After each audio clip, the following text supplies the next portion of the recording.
I accidentally nick my finger by the river, and a few drops of blood fall onto a cluster of frog eggs. Next thing I know, I've scored myself a mutant frog son, and I have absolutely no idea any of this is happening. After a long day of delivery runs, I drag myself home and crash. Then, in the dead of night, frantic knocking jolts me awake. I stumble to the door, grumbling the whole way. The next second, a mosquito the size of a pigeon launches straight at my face. I jump back in a panic. One bite from that thing and I'd be dangerously anemic. 2 bites? Lights out. Just then a massive figure appears, a muscular man with the head of a frog. He whips out his tongue and swallows the giant mosquito whole. Watching this, I don't feel relieved. I feel even more hopeless. I've been stuck in this beast-infested world for 6 months now. No cheat code, no wise old mentor, fine, whatever. But I had to cross over into the body of a guy with literally zero savings. So I do what I know, food delivery, and somehow survive in this crazy world. And today alone, I've already been attacked by 2 beasts. I slam the door shut as fast as I can. Then I bolt to the bedroom, dive under the covers, and wrap myself up tight. Trembling like a leaf, I pray silently. But the universe has other plans. The knocking starts again, and a voice follows. Daddy, open up. Daddy, are you abandoning me? Why won't you open the door? I followed your scent all the way from the river. Daddy, you can't just leave me out here. You're calling me what, Daddy? I am not your dad. The smell. One sniff and I just knew. You're my daddy. We smell exactly the same, you and me. I immediately lift my arm and take a sniff. Nothing unusual, but when the frog kid mentions being born at the river, something clicks. I cut my finger at the river this evening, and a wild theory starts forming in my head. Could my blood awakening actually break biological barriers and create hybrid creatures? I might actually be this frog's father. So you came here to find your dad, not to eat me? Eat you? Why would I eat you? Are humans even tasty? But I'm really hungry, Daddy. Do you have any food? This conversation is going nowhere. I open the door. The moment the door swings open, the frog barrels straight into me and sends me crashing to the floor. He charges right past me into the room. Daddy, why are you lying on the floor? Kill you? You're my daddy. Why would I kill you? Then why did you knock me over? My voice goes up a notch. He blinks those huge frog eyes, looking deeply wronged. Daddy, I was hungry. I spotted a swarm of mosquitoes behind you and I was scared they'd get away. Daddy, your mosquitoes taste amazing. He licks his lips after saying it, looking absolutely savoring the memory. While I'm still processing all this, my phone blares an emergency alert from the bedroom. Attention all citizens of Irongate City. A beast swarm has been detected. This time it's mosquitoes. If surrounded, you will be drained of blood within seconds. Seal all windows and doors. Do not go outside. Ever since the beasts first appeared, humanity has been scrambling for ways to fight back. One of the most critical systems is the early warning network. Whenever beasts appear in an area, the local cell towers push emergency alerts to every phone in the zone. While I'm still shaking from what almost happened, blood-curdling screams erupt from the building across the street. No time to be scared. I scramble up and rush to close the windows, but a swarm has already slipped through the living room window. They're less than 10 feet away and closing fast. Then Ribbit snaps out his tongue. In just a few flicks, every last mosquito in the room is gone, swallowed whole, and he still finds time to comment, Daddy, these mosquitoes are delicious. I stare at this dumb and adorable frog face and finally get it. Frogs eat mosquitoes, totally natural. And unless I'm imagining it, Ribbit looks slightly taller than before. If it tastes that good, eat as many as you want. Saying that doesn't stop me from rushing around to seal every single window shut. Once everything is locked down, I head back to the bedroom. I pick up my phone and check the latest alerts. Attention all citizens of Irongate City. The beast swarm has been classified as city class. All residents must seal their homes immediately. Those with mosquito repellent or similar supplies, stay ready. Eliminate on sight. Reading this, I let out a sharp breath. It's been 10 years since beasts first appeared. Humanity still has no idea where they come from, or why they're here on Blue Star. But after years of fighting, we've learned a thing or two. Based on the destruction they cause, beasts are ranked: village class, town class, county class, city class, national class, continental class, and star class. Whether anything exists beyond star class, nobody knows. The ranking system exists so ordinary people can immediately understand what they're up against. A village class beast showing up a few kilometers away? Even without an awakened on the scene, conventional weapons can handle it. But this mosquito swarm has been rated city class, which means every single person inside Irongate City is at risk. To date, the highest ranked beast ever recorded on Blue Star was national class. When it appeared, it wiped out an entire small nation. Back then, the awakened weren't strong enough to stop it. In the end, nuclear weapons were the only thing that took it down. The cost? That nation was erased from the map entirely. The few survivors were scattered across other countries. This is the world I live in.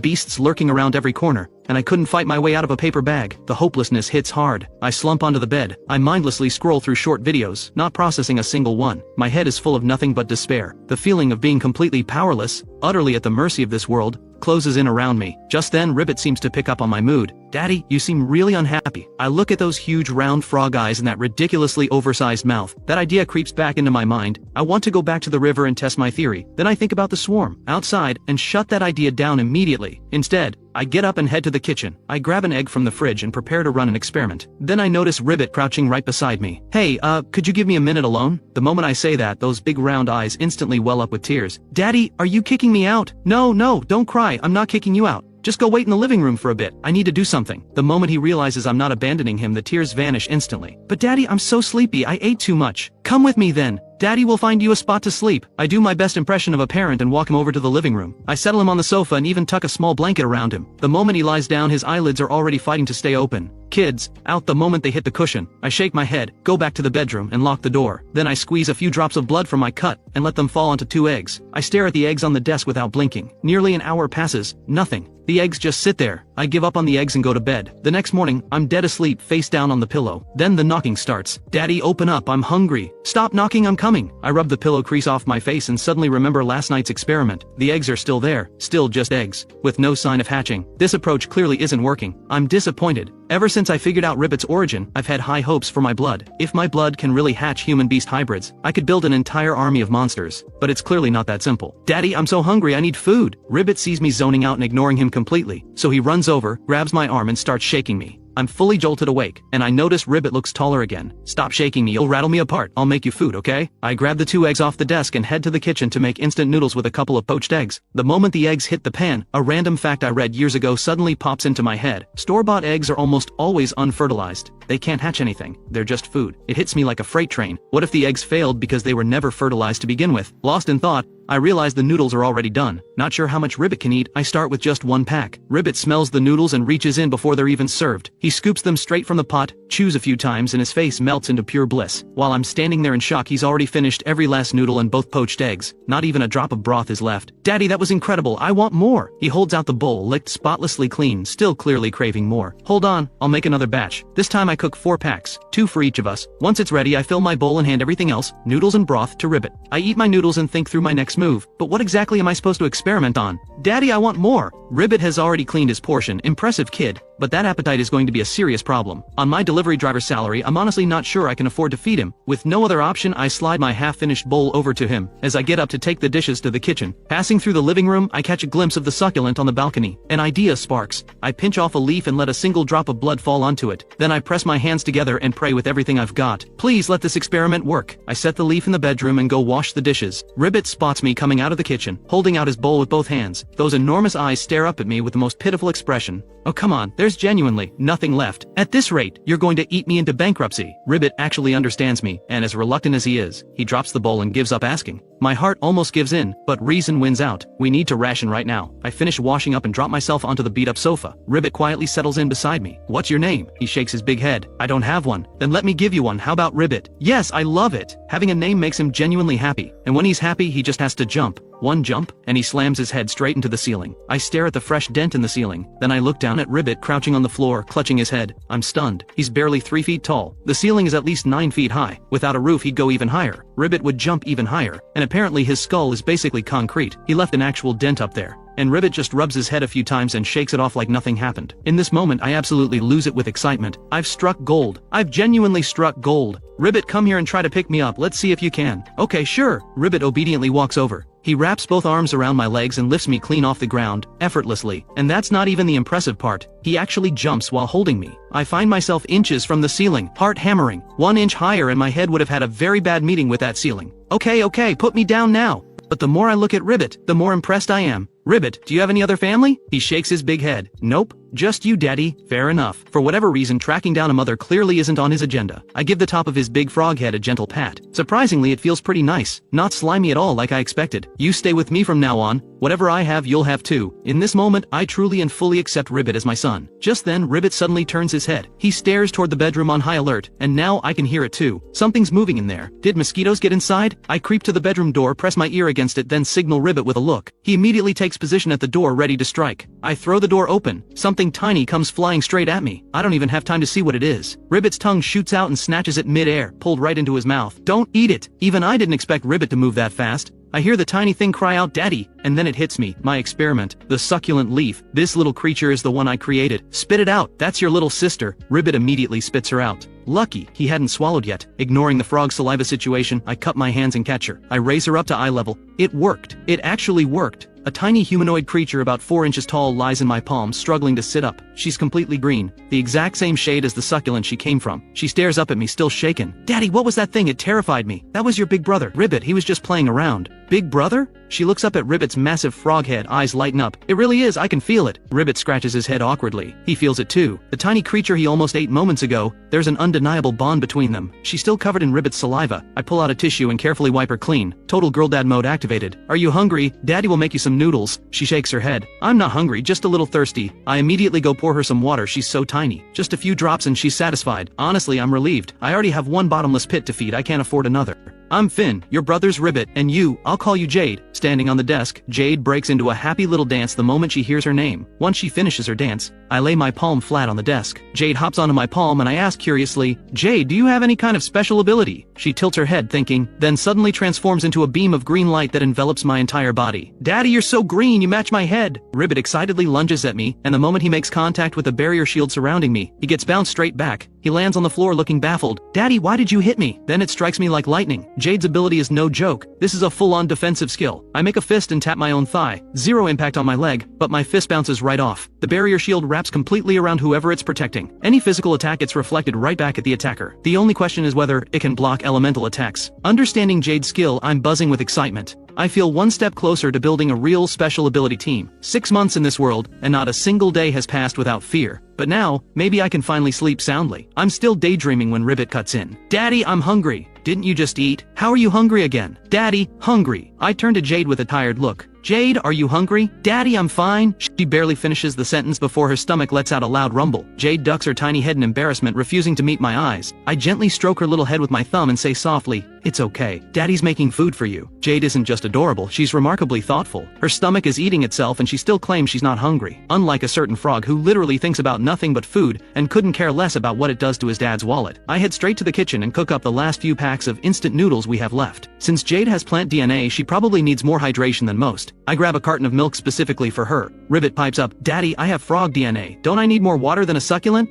Not my problem. Jade is my little sweetheart and a sweetheart with a barrier shield. Don't let Jade's tiny size fool you. Her appetite is absolutely staggering. 1 pack of noodles and a full carton of milk, gone in no time. She drains every last drop of the broth too. As for Ribbit, 2 more packs and a giant bowl of broth. Watching these two inhale their food, every bit of excitement I felt just moments ago fades away completely. 2 kids with appetites like this, I can barely afford them. What good is an army of hundreds if they all starve before they even grow up? The dream of a monster army is just that, a dream. I slap my own cheeks and snap back to reality. Right now the real problem is we're out of food, and there's still a mosquito swarm raging outside. With no solution in sight, I do the only logical thing. Go back to sleep. Can't be hungry if you're unconscious. You two entertain yourselves, and don't go outside. Daddy's taking a nap. With that, I retreat to the bedroom. After last night's chaos, I barely slept at all. The moment my head hits the pillow, I'm out. And I dream. In the dream, I lead my army across Blue Star, and every beast that dares to show itself gets swept away without effort. And I become the greatest hero Blue Star has ever known. Living free, traveling the world, the stuff of legends. Just as the dream reaches its peak, I'm yanked awake. Daddy, wake up, I'm starving! I bolt upright and see Ribbit kneeling right beside me with those pleading eyes. Before I can say anything, my own stomach growls. I'm hungry too. It's already past 5 in the afternoon. All I've had today is 1 pack of noodles this morning. Of course I'm starving. As for Ribbit, with his metabolism, making it this long without food is practically a miracle. Daddy, I'm sorry. I couldn't hold him back. Jade stands on my pillow looking utterly defeated. I hold out my hand for her to hop onto. Jade, you did great, really. Whether it's her plant origins, or just her nature, Jade is remarkably well behaved and considerate. Unlike Ribbit, who announces every hunger pang at full volume. Daddy, I'm so hungry! Ribbit sees me ignoring him, so he grabs my arm and starts shaking. Stop shaking me! I'll fall apart, fine. I'll go find food, okay? I get out of bed and look out the window. Usually at this hour the streets are alive with activity. Now it's dead silent. Not a single soul in sight. Where am I supposed to find food like this? I deliberate for a while, and decide to go out anyway. Jade, how long can you keep that barrier shield active? She thinks for a moment.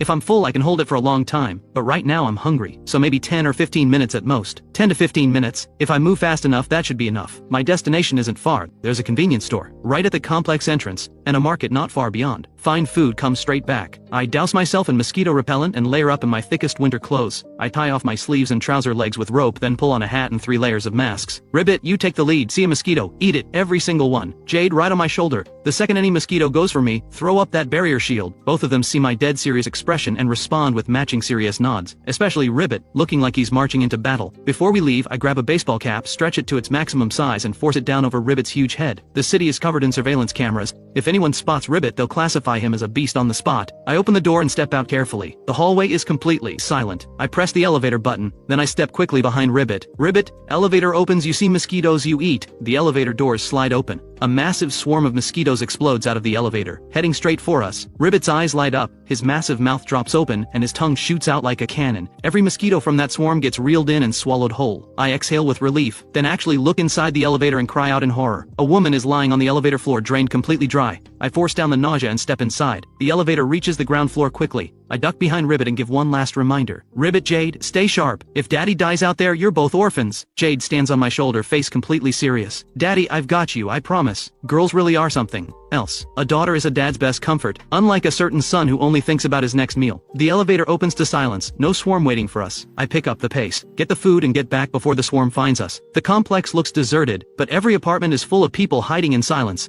Everyone has sealed their homes, barely breathing, terrified of drawing the swarm's attention. The three of us moving through the complex definitely catches the eyes of anyone peeking through their windows. The convenience store is right at the entrance, first shop on the left. Jade, scout ahead. Check if that first shop on the left is open. I send her ahead to save us a wasted trip. Less than 30 seconds later she's back. Daddy, it's open. But there's trouble inside. I heard buzzing, just as I suspected, beasts inside. I turn to Ribbit. Ribbit, go in, clear out every mosquito, then come back quietly. Do not make noise. Ribbit has zero objections. Eating mosquitoes is basically his calling, and it comes with a free meal. While Ribbit handles the cleanup, I duck into the security booth and start thinking through the bigger picture. First thing, how to use my blood awakening. My blood carries enormous potential. Any creature that absorbs it mutates. But these kids are still biological beings. They need to eat, and they eat a terrifying amount. Jade is barely 4 inches tall and she can put away an entire pack of noodles. And Ribbit is on a whole other level. They're my kids. They'll protect me someday. But feeding them nothing but instant noodles does make me feel a little guilty. But I'm a delivery driver. I make maybe $6,000 or $7,000 a month, working myself to the bone. After rent and utilities, there's almost nothing left. For now, feeding Ribbit and Jade is barely manageable, but knowing what my blood can do, I refuse to stop at just 2. I want a team. Why couldn't I have crossed into a rich kid's body? Too many kids and I genuinely can't feed them all. Since I can't go wild with it, quality over quantity it is. Right now I've got a swimmer and a defender covered. For a full land, sea and air team, I still need a flyer and a heavy hitter. 4 kids total. On my salary, I think I can just barely manage that. If I want real money, the best option is to register as a beast hunter. The bounties for killing beasts are seriously good. Even a village class beast can net tens of thousands. But the biggest problem with that job is obvious. It could get me killed. So that idea gets crossed off the list. Daddy, Big Brother's back. While I was lost in thought, Jade has been scanning our surroundings the entire time, ready to protect me. One look at Ribbit's deeply satisfied face and I know he had the time of his life in there. Daddy, I ate all the delicious food and didn't save you any. You're welcome. No more mosquitoes. Time to move. I tell Ribbit to wait outside and head in with Jade. The moment I walk in, I find the store owner lying behind a shelf, completely drained. I take a few silent seconds to pay my respects. Then I get to shopping. A few minutes later I walk out. Before leaving I place 2 bills on the counter. Then I transfer another 50 and make a point of holding the payment up to the security camera. Beast invasions happen all the time, but Blue Star's social order hasn't collapsed. Order still holds. If anything, it's stricter than before. Payment done. I slip out of the camera's view. It's only once I'm home with the door locked that my heart finally drops back down from my throat. My stomach is eating itself. Jade, did you actually eat enough this morning? I'm totally full, Daddy. She says it while twisting her tiny fingers, eyes not quite meeting mine. She's clearly lying, but I don't call her out. A kid who'd rather go hungry than burden her dad. That's a good kid. I glance over at Ribbit, who's sprawled on the sofa barely keeping his eyes open. Ribbit, hungry? Not hungry, Daddy, just sleepy. He's out before he even finishes the sentence. I stare at this happily snoring frog in disbelief. Last night he ate a bunch of mosquitoes and lasted until morning. This morning he had 3 packs of noodles. And that only lasted 2 or 3 hours. Is it something about eating beast meat? I can't figure it out. I'm pretty sure the official warnings say beast meat is not safe to consume. But if those mosquitoes count as beasts, Ribbit has eaten hundreds of them and he's completely fine. More than fine. They actually keep him full longer. I pat Ribbit's enormous head and something starts to click. What if the toxicity only applies to humans? I don't push the thought further. I get up and head to the kitchen. Ribbit may be good, but Jade and I are still starving. I cook 2 packs of noodles each for me and Jade plus 2 sausages on the side. I set a bowl on the table. The bowl itself is bigger than Jade. I take my bowl and dig in. Thank you, Daddy. But Jade doesn't eat right away. Instead, she hops onto my shoulder, gives my cheek the tiniest little kiss, and then finally starts eating. Girls really are something else. She's just too sweet. Unlike certain people who only eat and sleep. I bury my face in my bowl. I haven't properly eaten all day, absolutely wrecked. After we're done, Jade actually tries to help wash the dishes. I look at her, she's barely taller than the bowl itself, and burst out laughing. Jade, leave the dishes to Daddy. If you fall in, Daddy's going to have to fish you out. That does the trick. She abandons the dishwashing mission entirely, and hides herself in the blanket embarrassed. I shake my head with a grin and head to the kitchen. By the time I come back out, the sky is completely dark. I do one final check of every door and window, making sure nothing is left open, and then get into bed. I scroll through short videos, and it's the same footage everywhere. Bodies drained by mosquitoes, mixed in with clips of awakened fighters captured through apartment windows, fighting off the swarm. I put my phone down, get comfortable, and pick up where my planning left off. Back in the security booth, I'd made a rough plan. Beyond Ribbit and Jade, I need 2 more. One for land, one for air. Ideally, a dragon and a tiger. They've been the rulers of sky and earth since ancient times. Dragons out, that's the stuff of myth. A few years back, a dragon-type beast did show up, and the moment it arrived, it started leveling buildings and slaughtering people. Reportedly, more than a dozen awakened died fighting it. Civilian casualties were catastrophic. It wasn't until the guildmaster of the Beast Hunters Guild arrived that the beast was finally brought down. If I remember right, the guildmaster is a level 5 awakened, which puts that dragon at city class, or higher. So stepping down from that dream, maybe a hawk or a falcon, something aggressive and airborne. Realistically, those are hard to come by. You might spot 1 or 2 circling overhead occasionally, but where am I going to find an egg? When I think it through, the only birds I can realistically get my hands on are chickens, ducks, or geese. For a land creature, tigers are completely off the table. Even at a zoo, there's no guarantee I'd find a female in the right condition. My best bet is probably a pregnant animal, and realistically, that means a dog. There's another issue I need to think about: how the kids grow. Ribbit was barely 3 feet tall when he first showed up. Now he's over that. All he's had is mosquitoes and instant noodles. Jade was born after Ribbit. She's had 2 meals of noodles, but she hasn't grown at all, and that's when it hits me. I think I know why. The one thing that separates Ribbit from Jade is the mosquitoes, and mosquitoes are beasts. Ribbit ate beast meat, and then he grew. So my theory is, kids created through my blood awakening don't just tolerate beast meat, they can actually evolve by eating it. Of course, this is all theory. I'll need to test it before I know for sure. Jade, do you like eating mosquitoes? Jade has been lying on my chest kicking her legs idly. She looks up when she hears me. She scrunches up her face. Daddy, mosquitoes are so gross. Jade doesn't want to eat those. Jade likes noodles. They smell so good. Instant noodles taste fine, but there's basically no nutrition in them. When it was just me, eating noodles to get by was fine. But now I'm a dad of 2. I need to do better than noodles. Jade won't eat mosquitoes, so that experiment is a dead end. And honestly, I can't even catch mosquitoes on my own. I can't exactly have Ribbit tongue catch mosquitoes for Jade to eat. She'd probably throw up everything she's ever eaten. Lost in thought, I drift off to sleep. When I wake up, it's the next morning. I walk out of the bedroom to find Ribbit has dragged a little stool onto the balcony with Jade perched on his shoulder. Are you 2 hungry? Daddy's making breakfast. Ribbit hears me, leaps off the stool and lands right in front of me. Daddy, you're finally up. I've been starving for ages. But Jade wouldn't let me wake you. Jade is such a good girl. Daddy will make food now. Ribbit notices he wasn't praised and latches onto my leg. Daddy, I want food too. The moment he grabs me, I notice he's grown again. I don't know if this is unique to Ribbit or if Jade will do the same once she eats the right thing. No beasts around to test my theory right now. Food first. All you think about is eating. Relax, I'm not going to forget you. Breakfast is noodles again, but this time with bread, sausage, and spicy snack strips on the side. Ribbit and Jade eat with pure joy, both completely satisfied. I pull out my phone and check the latest updates. Breaking news: the beast swarm in the East District has been fully cleared. Residents may now go outside. However, caution is still advised. Avoid dark, damp areas in case any stragglers remain. My district is the poorest in Irongate City. Predictably, it'll be the last one to get cleared. With nothing better to do, I open up a map and start figuring out where I can find a bird egg. Living on the outskirts does come with one perk: plenty of stray dogs in the area. For the air slot, I've decided to go with a chicken, ideally a fighting breed. Hours pass without me noticing, and Ribbit, this eating machine, is already back for more. Daddy, I'm hungry. I check the time. 11. Fair enough, it's lunchtime. Hold on, I'll cook. I'm coming with you. Being too small to help around the house genuinely bothers Jade. Daddy works so hard while she just eats. It weighs on her. So the one thing she can do is stay by my side, and honestly, I love it. I narrate the whole noodle cooking process to Jade standing on my shoulder. Always fill the pot with water first. Don't add the noodles until it's boiling. Daddy, when I grow taller, I'll cook for you. I feel a warmth I haven't felt in a long time. Maybe this is what parenting is supposed to feel like, especially when the kid is this thoughtful. The 3 of us finish lunch together. I go down for a nap. I'm in the middle of a dream when I get shaken awake. Daddy, wake up. Someone's downstairs. I pry my eyes open, still half asleep. Right on cue, the knock comes. Hello, enforcement squad.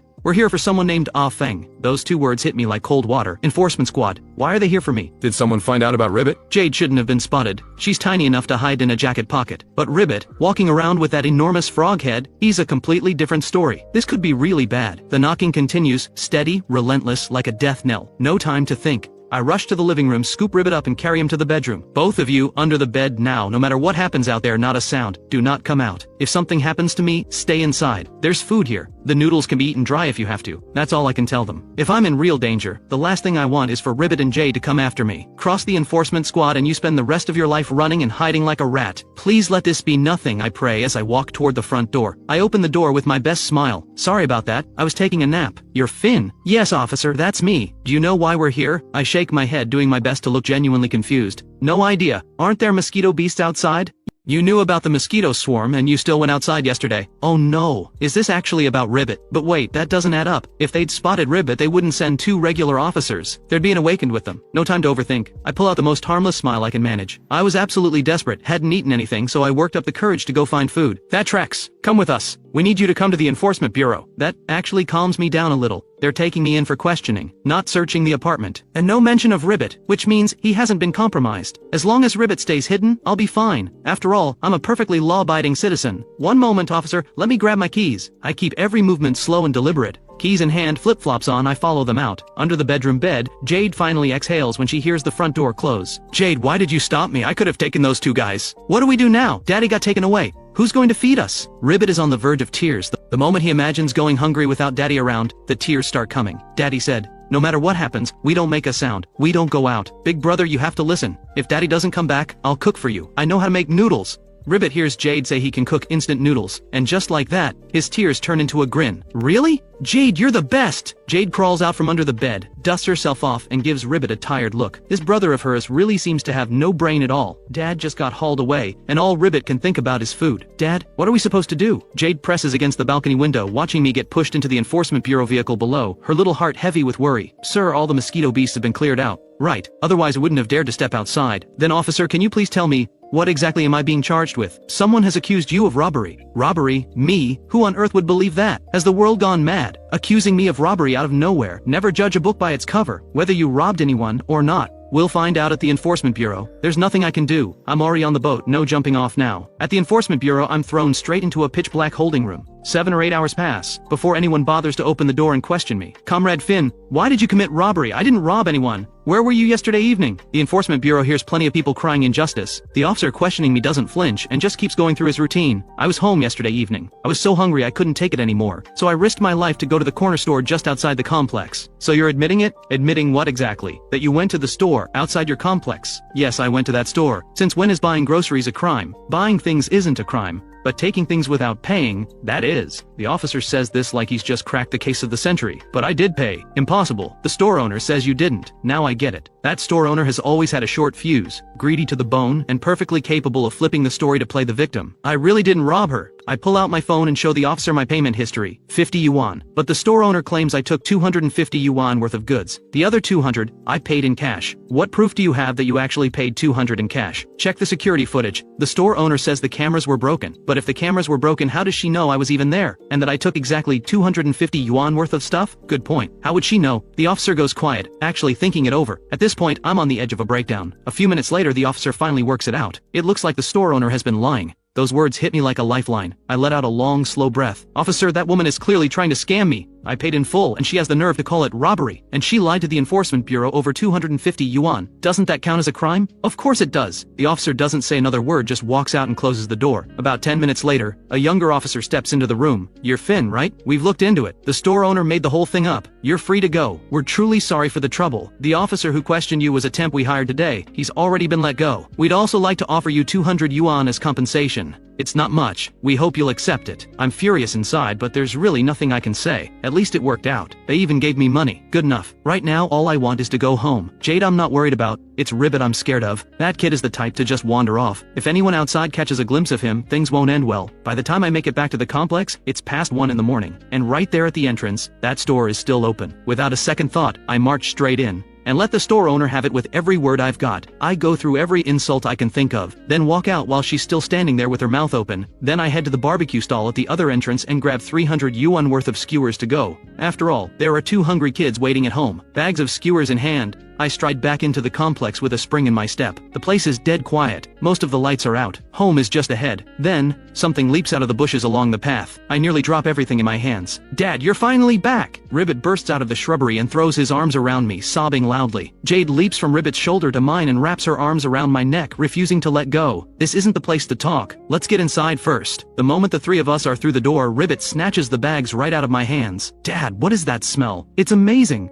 Way better than instant noodles. Obviously, nothing beats barbecue skewers. All you ever think about is food. Dad was gone for so long. He could have been in serious trouble and you don't even ask. Jade stands on my shoulder, glaring down at Ribbit, who is already drooling. Come on, Dad's fine, isn't he? I'm literally starving here. Jade is at a loss for words. Technically, Ribbit isn't wrong, but a little concern would be nice. It's okay, Jade. Dad brought food. I haven't known her long, but I can already tell. Ribbit is simple-minded, physically capable, and eats like a black hole. But deep down, he means well. Those tears outside were real. As long as he genuinely cares, that's enough for me. I set all the food out on the table. All 3 of us are starving. The skewers and stir-fried noodles look incredible, and Ribbit can't hold back a second longer. He dives in and starts stuffing his face like there's no tomorrow. Slow down. You'll choke. Ribbit grabs a fistful of skewers in each hand, opens his mouth wide, shoves the left hand's worth in, and pulls out nothing but bare sticks. 2 chews. Gone. 10 skewers just like that. In under 30 seconds, over 20 skewers have vanished. Ribbit, try this. The noodles are even better. Just as Ribbit reaches for another round of skewers, I cut him off, and slide a box of stir-fried noodles in front of him instead. I haven't even finished 1 skewer myself. Jade has a tiny mouth, so she eats even less. At the rate Ribbit eats, the 2 of us would be lucky to get 1 skewer each out of 100 yuan's worth. Ribbit grumbles but accepts it, then proceeds to stuff his face with the noodles just as aggressively. Dad, what even is this? It's so good! He praises the food between bites without missing a beat. Truly the one undeniable perk of having a giant mouth. By the end of the meal, all 3 of us are finally full. It's 2 in the morning, and I have to be up for work in just a few hours. I need to sleep, but before that, I have a few things to say to Ribbit and Jade. Ribbit, Jade, Dad has to go to work tomorrow. You 2 stay home, don't go anywhere. I'll come back at lunch to bring you food. The moment Jade hears I'm leaving again tomorrow, she leaps onto my shoulder and clings to my neck. Dad, do you have to go? When you're not here, I get scared. Ribbit runs over and grabs my arm. Yeah, Dad, you can't leave. If you go, nobody will cook for me. And I still want to use your phone. I don't want to go either. But without work, there's no money. And without money, there's no food. That last part hits Ribbit like a bucket of cold water. He snaps to attention. Go, Dad, go! We can't run out of food. I'll look after Goldie at home. I stare at him speechless. Honestly, I wouldn't put it past this kid to sell himself for a meal someday. With that settled, I finally give in to exhaustion and fall into a deep sleep. 4 or 5 hours later, I'm already dragging myself out of bed.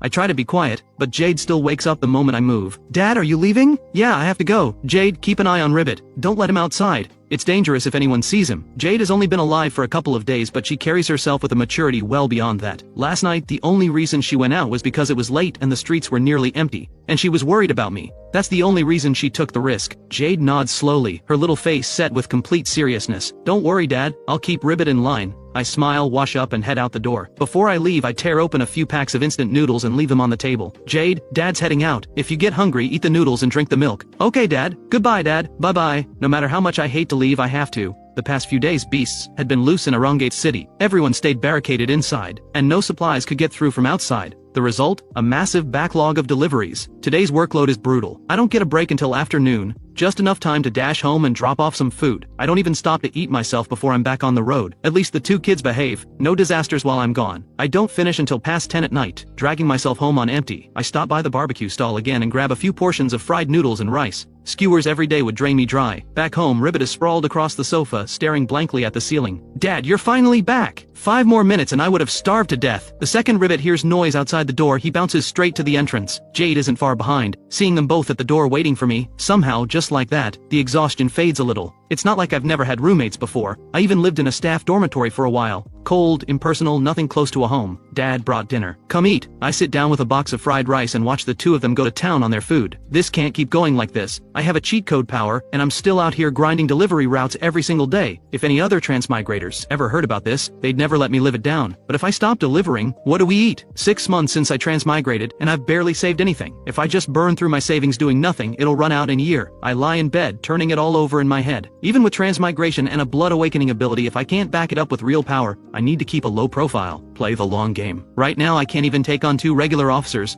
let alone an awakened. Over the past couple of days, Ribbit hasn't grown at all. I'm starting to think his earlier growth spurt was directly tied to eating those elite beast mosquitoes. But where am I supposed to find elite beast mosquitoes now? They've all been wiped out. Do I actually have to become a beast hunter? I'd like to, but Ribbit and Jade are still so young, and I have no real way to protect myself. It's not an option. Not yet. Somewhere in the middle of all that thinking, I drift off to sleep. In the dream, I'm powerful again. Unstoppable the way I used to be. The next morning, I'm up early as usual, heading to work. During my shift, I find a moment to ask a coworker if there are any farms nearby. Turns out there is, a chicken farm right in the village where I live. Looking for eggs? Probably won't find any there. They raise chickens for meat, not eggs. So they don't sell eggs at all? I heard fertilized eggs are more nutritious. I was hoping to try a few. That's the real reason I'm asking. I have a cheat code power. Using it is just common sense. I can't keep grinding deliveries forever just to feed Ribbit and Jade. Easy fix. Just eat dead hatch eggs. Dead hatch eggs, also known as unhatched eggs or balut in some regions. During incubation, if the temperature or humidity is off, or if bacteria or parasites get in, the embryo stops developing and dies inside the shell. Those eggs get processed and sold as dead hatch eggs. Some people swear they're delicious and packed with nutrients. Others take one look and feel sick. So now I know what a dead hatch egg is. But the embryo inside is already dead, which means it almost certainly can't be hatched. Is there a version where the embryo is still alive? You clearly haven't had many of these. There are actually two kinds, the dead hatch egg and the live egg. The live egg, sometimes called a living pearl, it clicks immediately. A live egg is exactly what it sounds like. Before it's cooked, the embryo inside is still alive. Isn't that exactly what I've been looking for? A hatchable egg? So I start keeping my eyes open for street vendors selling live eggs. And pick up two before heading home. Ribbit and Jade light up the moment they see me walk in. They probably think I brought food. Instead, I walk straight past them without a glance, drop a single instruction and lock myself in the room, locking the door behind me. You two stay in the living room. I'll make dinner when I'm done. Every second counts. If I wait too long, the embryo in the live egg might die. I need to start the hatching process right now. I carefully let a drop of my blood fall onto one of the live eggs. The other one went straight into the fridge the moment I got home. A backup, in case anything goes wrong with the first. I tuck the egg away carefully, knowing Ribbit, if he spots it, it'll be down his throat before I can say a word. Then I head back out to the living room, and Ribbit immediately latches onto me.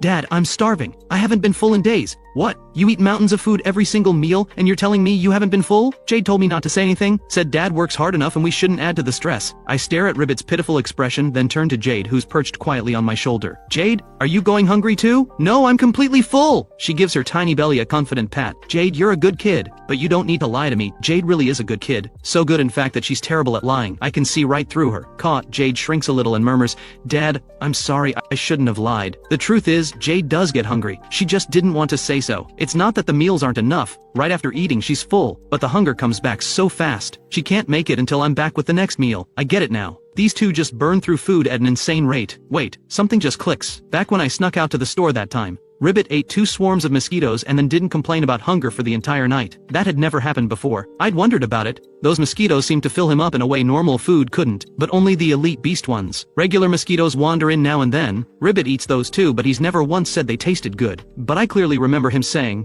more than once, that elite beasts taste amazing. So there must be something special about elite beasts. Something beyond just the meat. That thought sends me reaching for my phone. I pull up everything I can find on elite beasts. Elite beasts, origin unknown, wildly varying in form and exceptionally powerful. They carry a core inside their bodies, which awakened warriors can use to cultivate their power. Their flesh is lethally toxic, not fit for consumption. If an ordinary person eats it, they'll be bleeding from every opening in their head within 1 minute. Fatal, no exceptions. Even an awakened can hold on a little longer, but there's no cure. The outcome is the same. So I was right. Elite beast meat is poison. And yet Ribbit ate it, came out completely fine, called it delicious, and stayed full for hours. Let me make dinner first. I'll figure out the hunger problem. Leave that to me. A rough plan is already forming in my head. The details will take some time to work out. Living on instant noodles forever isn't sustainable, so I've been stocking up on rice and dried noodles. Tonight, I steam a full pot of rice and cook 2 big dishes. The 3 of us eat well, and for a moment, everything feels right. But it never lasts. In no time at all, both Ribbit and Jade are hungry again, like the meal never happened. Full for now, I collapse onto the sofa and keep researching on my phone. I'd always known elite beast meat was toxic, but I'd never thought about what happened to the carcasses after the Beast Hunters Guild took one down. I'd never paid attention to that part at all. But if Ribbit can eat elite beast mosquitoes, he should be able to eat other elite beast meat too. I'm going to get my hands on some elite beast meat and test that theory. As for Jade, I'll need to be more careful before trying anything with her. I take a day off and dig into what actually happens to beast corpses after a kill. For powerful elite beasts that carry a core, Whoever lands the kill gets to claim it. The body gets transported to the nearest beast hunters guild branch for research. Weaker beasts without a core aren't worth much to the guild. Those get handed off to the local scavengers to deal with. New species are constantly showing up, creatures nobody has ever seen before, and humans know nothing about how they behave. Some beasts, even after death, still have body fluids that can burn through almost anything. Others explode when they die, and some of the larger ones carry parasites inside their bodies. Parasites that no ordinary person has any hope of dealing with. That's what makes being a scavenger so dangerous. The pay is good, but most people won't touch the job. The awakened could handle it, but they won't lower themselves to it. Ordinary people see the paycheck, then see the risks and walk away, which makes it the perfect job for me. Assuming, of course, that Ribbit and Jade can actually eat elite beast meat, and that it fills them up. I decide to track down a piece of elite beast meat first and run the test. If it works, I'm applying to be a scavenger. I'm still thinking it through when sleep takes me. Dad, wake up, there's a fight. I'm in the middle of a good sleep when Jade yanks me awake. What's going on? Dad, Ribbit is fighting some kind of monster. Before Jade even finishes, a sharp voice cuts through the room. You're the monster! That voice sends me bolt upright. A strange voice, inside my apartment. My first thought is, beast intruder. I roll off the bed and duck behind the sofa. Ribbit is standing in the middle of the living room, his tongue shooting out in rapid bursts, so fast it's barely more than a blur. Facing him is a small figure darting and weaving around the room at incredible speed. The two of them are locked in a standoff. I blink, completely lost. When did someone this fast end up in my apartment? Thank goodness for Ribbit and Jade. Without them, I'd have been done for without even knowing why. Dad, this monster just appeared out of nowhere. Don't be scared, I'll take care of it. I can't help but marvel. He's snapping his tongue at full speed and still managing full sentences. Dad, this thing is awful. I just hatched and it attacked me right away. That sharp little voice is one I've never heard before, but the moment it says Dad, everything falls into place. There was a live egg in my room, so this tiny blur zipping around the apartment calling me Dad must be what just hatched from it. Hey, both of you, stop fighting right now. To their credit, they both freeze the moment I shout. Now I can actually see her, barely half a meter tall, with arms and legs, sparse feathers scattered across her body, and unmistakably, a chicken's head. She's crouched on top of the cabinet, and on her back, a tiny pair of wings. She spreads them, pushes off with both legs, and lands right in front of me in an instant. Dad, he was mean to me, he's terrible, do something, just look at him. Anyone that ugly has to be trouble. The so-called monster, Ribbit, opens his mouth to fire back, but somehow can't get a word in. Stop! My head is spinning from all the noise. One shout is all I've got. She stops. For about half a second. Dad, why are you so mean? How could you yell at me? I'm your daughter. Instant regret. I had no idea chickens were this loud. I point to Ribbit and explain, that's your brother. His name is Ribbit. He fought you because he didn't know who you were. The little chicken girl tilts her head and studies Ribbit for a moment. Then she turns back to me and nods. Okay, I'll do whatever Dad says. I'm genuinely touched. They're a strange bunch, but they all look up to me and that means everything. Ribbit, she's your little sister. Her name is Goldie. We're all family. From now on you treat each other well. No fighting. Understood? Got it, Dad. I don't want to fight anyway. Fighting makes me hungry. Dad, I'm hungry again. I have nothing to say. Everything, somehow, always comes back to food with this kid. Fine, I'll cook. Consider it a welcome dinner for the newest member of this family. Before I head to the kitchen, I scoop Goldie up for a closer look. I want to see what I'm working with. Her feathers are patchy and unevenly spread, but soft to the touch. My guess is that once she grows up, those feathers will cover her entire body. They might even harden into something like armor, tough enough to defend against attacks. That's how it works in fantasy novels at least. Bird-type beast characters almost always get that ability. I've already seen how fast she moves in short bursts. What I don't know yet is whether her straight-line speed is just as impressive. And those wings, I'm hoping that once she fully develops, she'll actually be able to fly. Picture it, me sitting cross-legged on her back, soaring through the sky without a care in the world. Just thinking about it feels incredible. I look at her hands and feet. The palms and heels are fairly human-looking, but her fingers are long and sharp as awls, with nails that shimmer with a dark, oily sheen. One jab from those, and she'd punch clean through. Her feet are essentially a chicken's. No surprises there. 4 toes, all just as razor-sharp as her fingers. So between the claws on her feet and the spike-like fingers on both hands,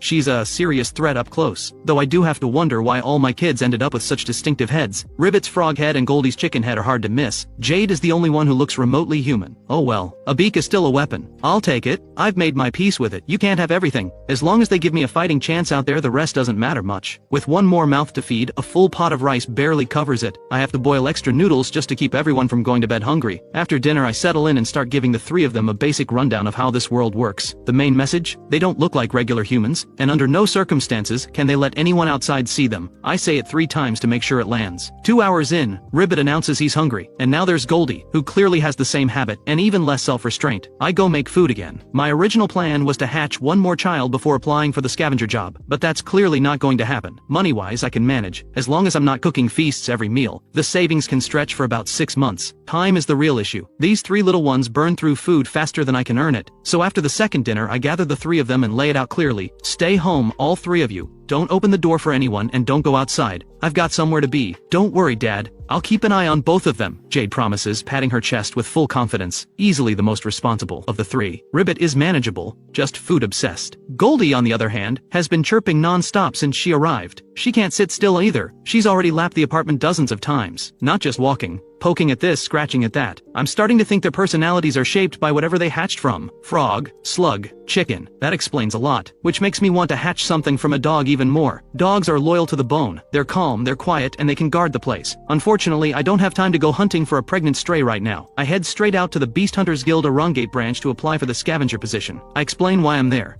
And under the wide-eyed stare of the receptionist, I fill out the application form. You really want to think this through. The scavenger job is incredibly dangerous. I've already made up my mind. Without the slightest hesitation, I'm sure. Thanks for your help. Alright then, I'll submit this for you. If you're approved, we'll give you a call. The receptionist watches me walk away, and lets out a quiet sigh. Another one chasing money with no regard for his life. Kind of cute too. What a waste. By the time I get home, evening has settled in. Groceries in hand, I go straight to the kitchen without being asked. I assumed it would take days to hear back, but the Beast Hunters Guild calls before dinner is even ready. My application has been approved. All I need to do is report to the scavenger base at my earliest convenience. Too late tonight. I'll head there first thing tomorrow morning. After dinner I go back to educating the three of them. A bit of everything. Most of it naturally is about elite beasts. Given what's coming, they need to know. I end up cooking twice more in the middle of the night. Barely sleep a wink. The next day my alarm hasn't even gone off before I'm pulled from sleep. This time it's not Ribbit. It's Goldie. Dad, I'm hungry. Great. Another little tyrant demanding breakfast. If I can't get a regular supply of elite beast meat, I'm going to lose my mind. After breakfast, I give the usual instructions and head out again. My plan was to track down some elite beast meat first and test it. But after a long search online, it becomes clear that getting your hands on any is not easy at all. Apparently, when a beast shows up, the awakened are the first to respond. Scavengers follow, but they hang back at a safe distance. Once the awakened bring the beast down, the scavengers move in immediately and handle the remains. The problem goes back to the early days, when people didn't understand beasts at all. Some assumed the meat had to contain useful energy, and brought it home to eat. Every single one of them died. To stop the deaths from piling up, the Beast Hunters Guild issued a rule: all beast carcasses must be cleared away immediately. I hop on my electric cargo bike and ride out toward the edge of the city. Half an hour later, I arrive at the legendary scavenger base. It sits close to the river, surrounded by stretches of wasteland and flood control forest, with a single row of buildings standing alone in the middle of it all. So this is the scavenger base. It's bleak, even by my standards. I park by the front gate, steel myself, and knock on the heavy iron door. Hello? Anyone there?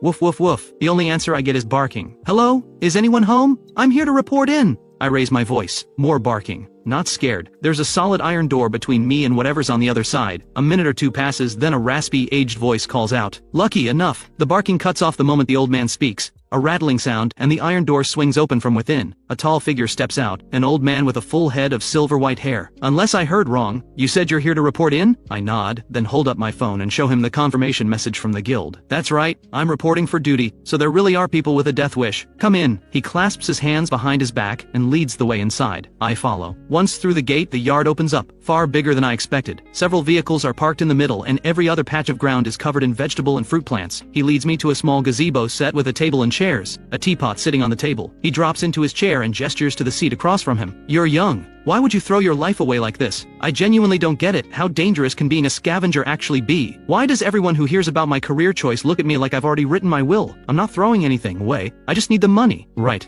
Another one chasing money with no regard for his life. He takes a sip of tea and gestures at the yard. Do you know how many people used to work here? At peak? I shake my head. At the peak, this place was packed wall to wall. So many people that rooms ran out, and people had to sleep in tents. And now? Now it's just me. What happened to everyone else? Did they quit? Quit? If dying counts as quitting, then sure, they all quit. Dead? They're all dead? The tea burns my tongue. I nearly spit it out. Every single one of them? He nods. Job listings really can't be trusted. Some danger involved. This isn't some danger. This is a death sentence with no way out. But if they all died, how am I still alive, right? He reaches down and strokes the large yellow dog lying beside him. Lucky, I honestly don't know. Someone once told me I have some kind of natural toxin resistance. Then he gives me a rough history of how the scavengers came to exist. In the beginning, there were no scavengers at all. When beasts first started appearing on this world, the authorities handled the carcasses after the awakened brought them down. When the Beast Hunters Guild was eventually established, all research on beasts fell under their jurisdiction. After years of study, the guild confirmed that beast carcasses do contain a form of special energy, but it can't be used by humans, because the flesh contains an unknown compound that no one has been able to identify. To this day, no one knows exactly what it is. What is known is that it's completely harmless to beasts, but lethal to humans. Powerful elite beasts, however, tend to carry something else, a core. Most of a beast's strength comes from this core. It can be swallowed directly, delivering a massive surge of pure concentrated power at an instant, but if the person isn't strong enough to handle it, the body can't contain it, and it tears itself apart. The safer approach is to carry it on your person and absorb the energy gradually over time, slower, but steady, and far less likely to kill you. After that discovery, the guild started placing far more value on cores. The carcasses themselves became less and less of a priority. Only the remains of the most powerful beasts were still worth transporting to guild headquarters for study. Everything else got destroyed on the spot, and that's where scavengers came in. The job is straightforward: collect beast carcasses, haul them to a remote location, and burn them. Not unlike a cremator at a funeral home really. With only so many awakened to go around,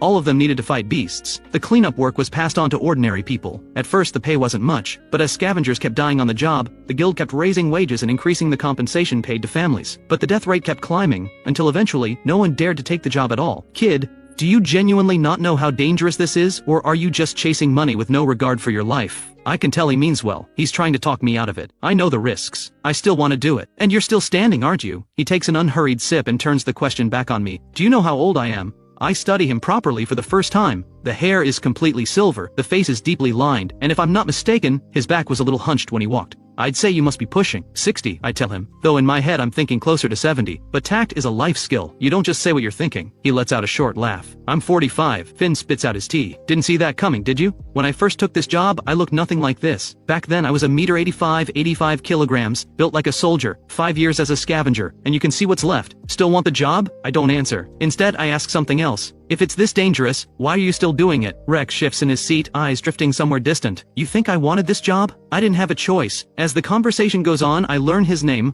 Rex, and the story behind him. Rex was a soldier. He worked his way up to platoon leader. Before the beast showed up, life was comfortable enough. It had been years since anyone had seen real combat. When the beasts first arrived, the awakened were disorganized, scattered and leaderless. Many of them were actively dangerous to the people around them. Back then, it fell to soldiers to handle both the beasts and the rogue awakened. After a string of brutal engagements, Rex's entire platoon was reduced to just him. To take care of his fallen comrades' families, Rex left the military. Every coin of his discharge pay went to those families. Then he worked himself to exhaustion, day after day, but a platoon of 30 to 40 men, each with family of their own. What he earned was a drop in the bucket. So Rex became a scavenger. Fast money. That was the reason. Don't the families of fallen soldiers receive compensation? They do. Then I don't follow. If there's already a pension in place, why push himself this hard? Rex seems to read my expression. The truth is, I can't get past it. Watching my brothers fall one by one right in front of me, that's not something most people will ever understand. If I hadn't thrown myself into earning for their families, I think I would have ended it myself by now. I don't fully understand it, but I respect it. I don't know much about what soldiers carry home with them, but I've heard enough to know it's real. What about your own family? Gone. Long gone. The beasts took them all. Rex says it without a trace of emotion, like he's reading someone else's story from a page. That's also why I keep doing this. Consider it revenge. Rex turns it back on me, and you. Why are you here? Just felt like it, I say. I've been on my own since I was a kid anyway. Fine. Then the job is yours. The Irongate branch receives 300,000 a month. You get 80,000. The rest is mine. There are plenty of rooms here. Pick one, or take the separate unit next door if you want your own space. Rex tosses me a key, stands up, and heads back inside.